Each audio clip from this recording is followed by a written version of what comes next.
మూడేళ్ళకి ఒక అఖండ చేస్తే, ఇలాంటి సినిమా చేస్తే స్ట్యూబ్ అంటే బాడీలో ఒక ఎనర్జీ, ఒక జస్ట్ మా టీం అంతా ఒక ఒక ప్యూరిఫై అవుతారు జనరల్గా. ఈ టాక్సిక్ వరల్డ్లో నుంచి ఒక ఒక ప్యూరిఫికేషన్. అంటే ఆ సినిమా ఉండేంత వరకు ఒక ధైర్యం ఉండింది స్టూడియోలో. ఓకే, శివుడు ఉన్నాడు, చూసుకుంటాడు, ఎన్ని అడ్డంకులు వచ్చినా చూసుకుంటాడని. చాలా అంటే అఖండ ఒక జర్నీ. అంటే ఒక నేను చెప్తాను, ఎవ్రీ బాలయ్య గారి సినిమా, ఎవ్రీ సినిమా ఒక 10th ఎగ్జామ్ లాగా కూర్చొని చదువుతూనే ఉంటాం. ఎలా ఎలా కొత్తగా చేయాలి, ఎలా ఎలా వాళ్ళ ఫ్యాన్స్ని ఎలా మనం బాధ్యతగా చూసుకుని, ఎలా how we have to produce music అనేది.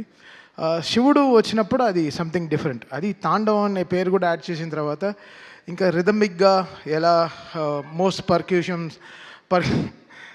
పర్క్యూషన్స్ అన్ని యూజ్ చేసి ఎలా కొత్తగా దీన్ని ప్రజెంట్ చేయాలనుకున్నాం. ఈ సినిమాకి మేజర్ స్ట్రెంగ్త్, ఈ సినిమాకి మా లిరిసిస్ట్స్ వాళ్ళందరూ.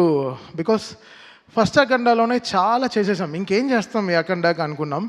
బట్ కళ్యాణ్ చక్రవర్తి గారు, నాగ గురునాథ శర్మ గారు, కాశల శ్యామ్ గారు, వీళ్ళందరూ నిజంగా చాలా చాలా కష్టపడి ఒక్కొక్క సీన్కి పాటకి రాయడం వేరే, పాటలకి రాయడం వేరే, సీన్ చూస్తూ ఆ సీన్కి రాయడం చాలా చాలా ఇదనమాట.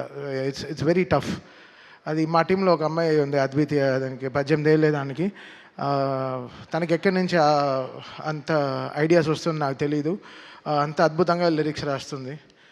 సో తను, కళ్యాణ్ చక్రవర్తి గారు, నాగూర్నాథ శర్మ గారు అండ్ శ్రీకృష్ణ, వీళ్ళు నలుగురు is main pillars of getting this right lyrics to this cinema. అంటే ఏ సీన్కిను మీరు సినిమా చూస్తే హనుమంతుడు శివుడు కలిపిన మంత్రాలు వెరీ రేర్, మనకు దొరకదు.